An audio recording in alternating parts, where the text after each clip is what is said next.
Hello Kuwait and Philippines, hello Middle East, and hello world. This is Rachel from ICC Kuwait and welcome dito sa ating live update. So ngayon nakikita nyo, nandito po ako sa classroom natin. And of course, may magandang balita po ako sa lahat ng mga kababayan natin na nanonood ngayon sa ating live po, no?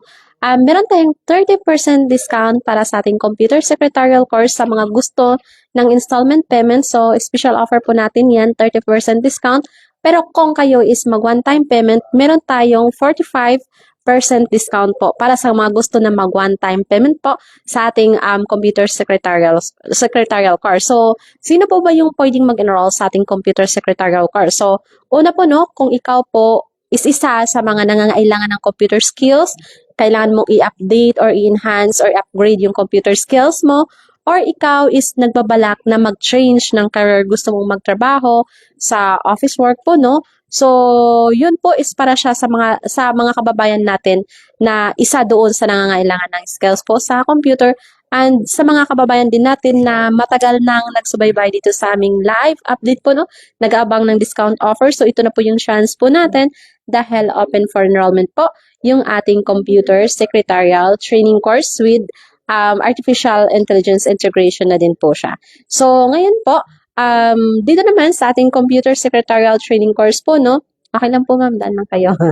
And so, sa ating computer secretarial training course po, no, kahit sino is pwedeng mag-enroll as long as ikaw is merong desire na matuto, magkaroon ng computer skills. So, wala tayong educational background na kailangan, wala tayong age limit, so, kahit sino is pwedeng mag-aral dito sa ating computer secretarial training course. Okay, so, ano-ano ba yung mga pwede nating pagtrabahuan after the course? Of course, pwede tayong mag-apply bilang isang virtual assistant.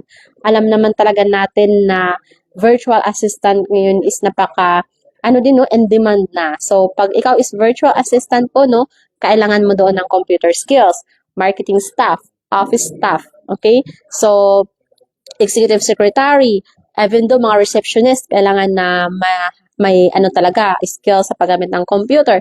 Lalo na lahat ngayon ng company is they're looking for employees na competitive din sila in terms sa digital literacy po. So, kasi ngayon halos lahat gumagamit na ng computer, lahat ng mga company is gumagamit ng computer kasi halos lahat ng mga transactions ngayon is computerized na po. And yung mga data, nagsisave din yan siya sa computer po.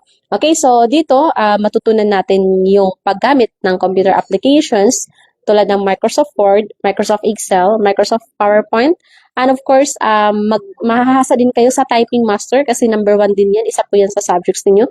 Typing Master, matutunan nyo kung paano ba yung tamang pag-typing natin. Kasi may mga may mga techniques and strategies tayo na matutunan paano natin mapabilis yung typing natin, typing skills natin, and Windows 11 and Windows 11 and digital literacy. Okay, so yun po yung mga matutunan natin. So matutunan natin dito yung paggawa ng professional CV, kaya sa Microsoft Word yun, professional CV, meeting minutes, agenda, or any kinds of documents. And sa Microsoft Excel, sa paggawa ng mga pivot table or mga sheets, no? And PowerPoint, napaka-challenging din yung sa PowerPoint kasi gagawa kayo ng mga presentations or animation or kaya ay mga ads. So, pwede niyo siya magawa sa ating Microsoft PowerPoint. And kagandahan dito sa ating computer secretarial training course po, kasi flexible yung schedule ng klase, meaning, pwede tayo mag-attend ng once a week kung once a week lang yung day off natin or twice a month kung twice a month lang yung day off natin, pwedeng 2 hours to 4 hours per class session. Pero kung ikaw is available ng 2 times a week or 3 times a week, pwede po tayo mag-attend ng 2 hours per class session po.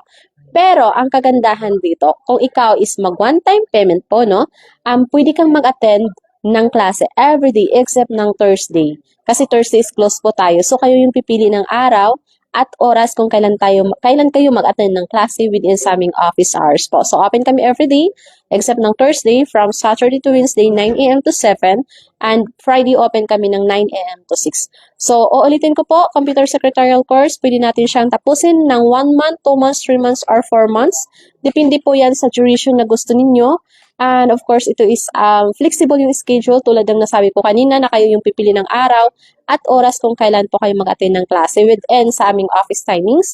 And dito sa computer secretarial course, maging certified kayo sa paggamit ng computer applications and maging competitive yung CV ninyo kasi meron kayong skills, di ba, sa computer. So, kung plan nyo na magtrabaho sa office work, so ito po yung stepping stone natin, ang pag-enhance ng computer skills natin. Okay?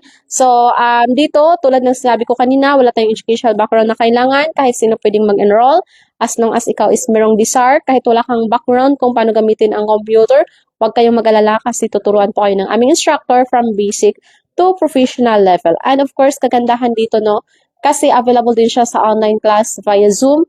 Kung medyo masikip yung schedule natin, pwede tayong mag-online class via Zoom po yan. So, huwag kayong mag-alala kasi hindi kayo manonood ng video lang or tutorial.